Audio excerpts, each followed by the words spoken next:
tetap. Tapi ingat bahwa KPK itu tetap memiliki kewenangan mutlak dalam menetapkan seseorang menjadi tersangka atau bukan. Nah, kalau ini seakan-akan kemudian menerima putusan ini, tapi ya sudahlah. Jawaban kita adalah ini masih menjadi kewenangan KPK. Kalau KPK belum yakin dengan alat buktinya, janganlah paksa KPK untuk kemudian menetapkan seseorang menjadi tersangka. Nanti takutnya dibawa ke pra-peradilan kalah, kira-kira gitulah. Kebalikannya kan, pra-peradilan justru yang harusnya pra-peradilan ini yang mengontrol Dirjen Penegak Hukum aja mengatakan alat bukti Anda ini sudah cukup sebenarnya. Kenapa Anda tidak juga bergerak ke arah itu? Tadi kata Pak Gufron mengatakan, kalau sudah alat buktinya hakim saja sudah berkeyakinan cukup, masa penyidik kemudian tidak meyakini bahwa alat buktinya ini cukup? 1000 halaman lebih putusan kasasi Budi Mulyadi kan tidak cukup di situ kronologis, bahkan semuanya terbukti kok. Bahkan ada yang anggota DPR yang menyebut bahwa dalam putusan kasasi Budi Mulyadi nama Budiono itu sampai bahkan disebut katanya sampai 67 kali yang begitu. Sampai nanti rekan-rekan media tolong itu diverifikasi ke berita media mana ikut kok. Salah satu inisiator hak angket KPK di putusan pra-peradilan itu nama itu bahkan disebut sampai 67 kali. Artinya penyertaannya itu benar-benar terbukti di sini kan. Apalagi kemudian gitu kan. Nah, yang ketiga ini yang dimotori oleh dekan kita Pak Nur Gufron yang mengatakan bahwa putusan peradilan ini kalau dibaca secara rinci, satu soal praktikum pra-peradilan. Kalau kita mau mengacu pasal 77 KUHP, kemudian kita lihat putusan Mahkamah Konstitusi, seakan-akan ini terbuka atau tertutup peluang bahwa hakim ini benar-benar di luar kompetensinya. Tapi ingat, baca putusan Mahkamah Konstitusi. Jadi putusan MK itu kalau kita lihat, dan itu dikutip oleh hakim Effendi Mukhtar, putusan MK nomor 21 PUU 12 2014 yang waktu itu memperluas objek pra-peradilan, syaratnya adalah penetapan tersangka. Di situ jelas sebenarnya pranata pra-peradilan itu adalah dalam rangka mengontrol agar tidak terjadi pelanggaran hak asasi manusia. Pemohon pra-peradilan kalau kita lihat di awal, dia mendekatkan hak asasinya cukup kentara.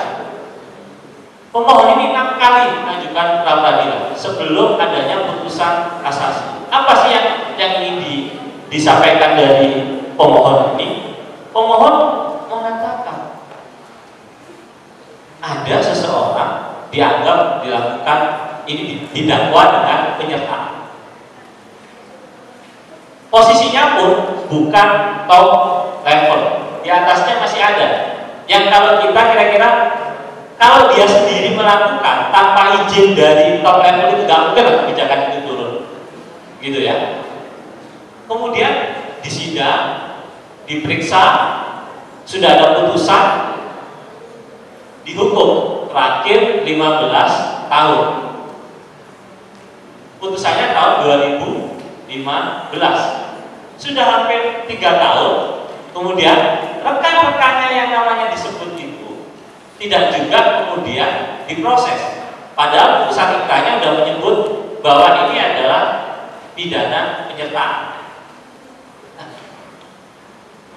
secara tidak langsung pemohon mengatakan bahwa ini adalah SP3 atau penghentian penyidikan dalam arti material. Karena kalau kepolisian kejaksaan kan dikenal itu adanya SP3. Sementara KPK kan tidak punya peranata yang kita sebut sebagai SP3. Kan KPK tidak boleh juga kemudian mengeluarkan SP3 karena dia memang tidak memiliki kewenangan mengeluarkan SP3. Maka dengan membiarkan selama kurun waktu tertentu, padahal bukti-bukti yang ada di dalam putusan Budi Mulyadi cukup kuat, maka ini sebenarnya dalam SP3 dalam arti material. Ini yang kita sebut sebagai ruang lingkup pra-peradilan, yaitu menghentikan penyidikan atau dalam kasus penuntut umum adalah menghentikan penuntutan. Jadi pintu masuk ruang lingkupnya adalah hakim melakukan penafsiran ekstensif terhadap apa itu yang dimaksud dengan penghentian penyidikan, yang kalau memang itu kepolisian kejaksaan dia jelas barangnya, oke kami keluarkan SP3.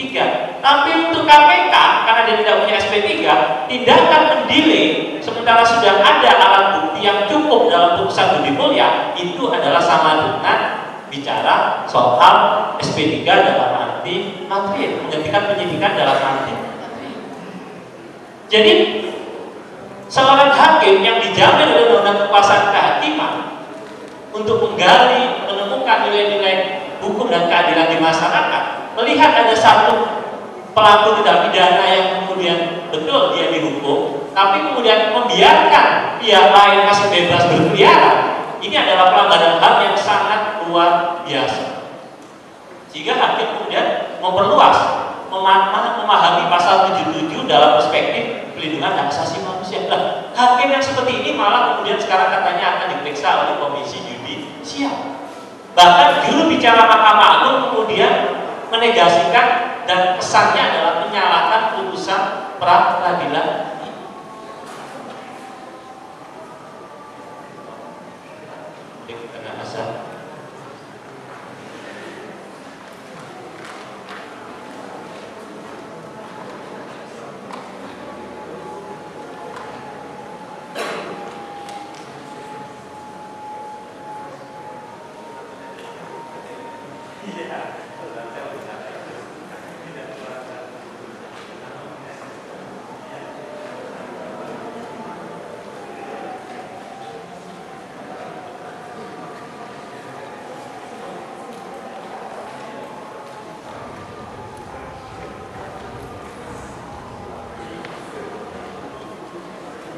Memang sejak awal desain konstitusi kita menetapkan pra-peradilan ini adalah lembaga yang melakukan pengawasan dan kontrol terhadap produk hukum dari KPK. Produk hukum KPK itu apa sih?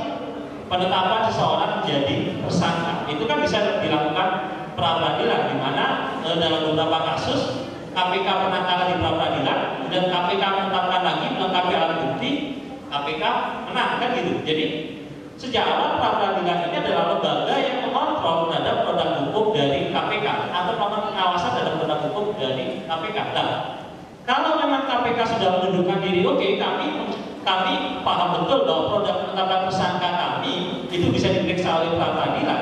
Dalam kasus yang lain harusnya sikap kami tidak juga menetapkan seseorang jadi tersangka, itu adalah sikap produk hukum KPK.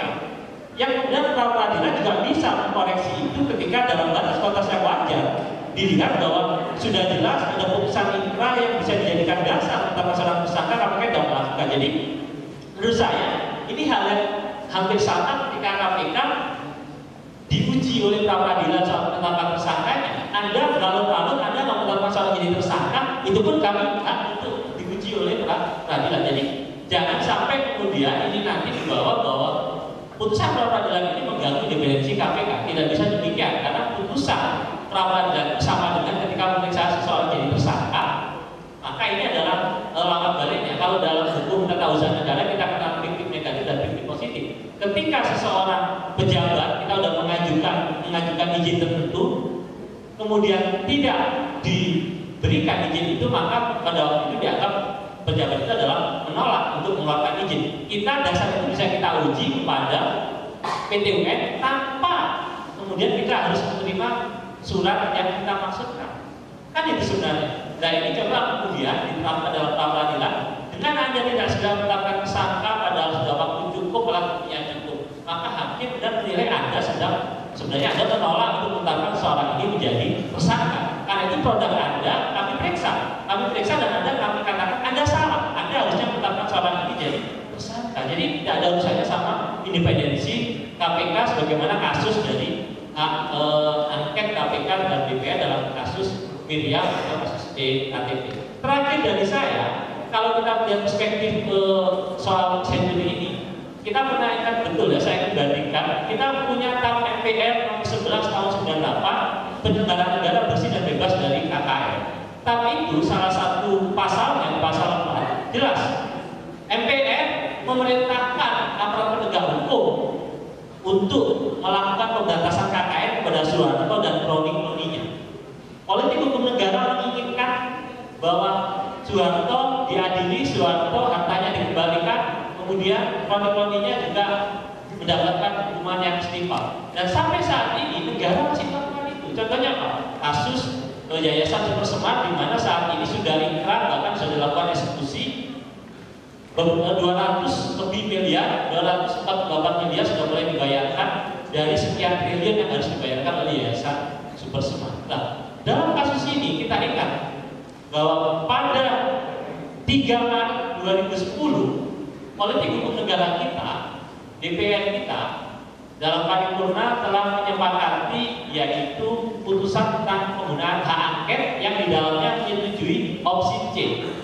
Kita ingin mengingatkan juga pada waktu itu teman-teman mahasiswa juga mungkin belum studi di perguruan tinggi. Opsi C itu apa? Intinya gini, bahwa persoalan Bank Senturi ini, pemberian FPJP dan penetapan Bank Senturi sebagai bank gagal berdampak sistemik, itu telah melanggar hukum. Melanggar hukum dalam perspektif adalah perspektif DPR, karena BI itu dianggap bagian dari pemerintah, sehingga tindakannya itu bertentangan dengan undang-undang. Saya kira kan gitu. Jadi bukan melawan hukum itu jangan dimaknai melawan hukum dalam perspektif peradilan. Melawan hukum dalam konteks angket KPK dan Anda melanggar undang-undang ABCD, kira-kira gitu. Nah, di situ diperintahkan bahwa para pejabat yang terlibat harus diproses secara hukum oleh institusi aparat penegak hukum. Disebutkanlah nama-nama yang ada di dalam dakwaan tersebut, terutama pada waktu itu adalah Gubernur Bank Indonesia. Sehingga sebenarnya rekomendasi pansus angket yang kemudian menjadi putusan DPR itu belum selesai sampai sekarang. Sehingga aparat penegak hukum selain putusan pra-peradilan, dia masih terikat pada putusan angket yang kemudian diserahkan kepada para aparat penegak hukum untuk ditindaklanjuti.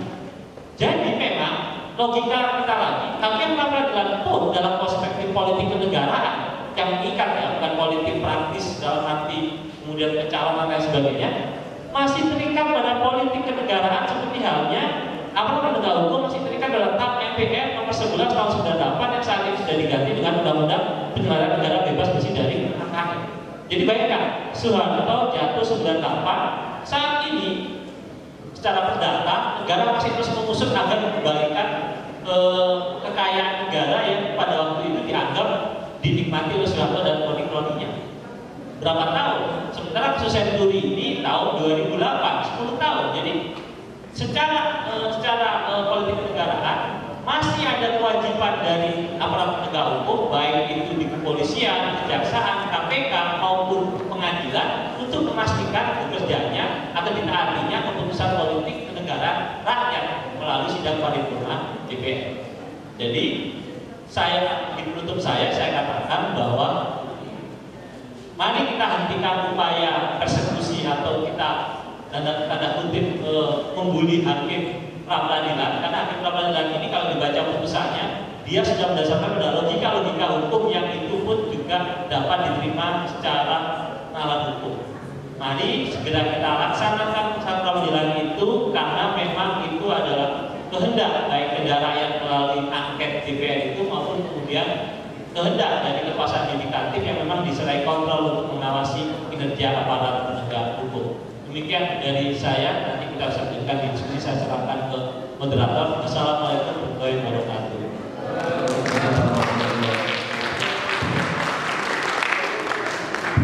Baik, terima kasih kepada semua narasumber dari narasumber 1 sampai yang terakhir keempat sudah memaparkan semua gagasannya, dan sekarang saya buka satu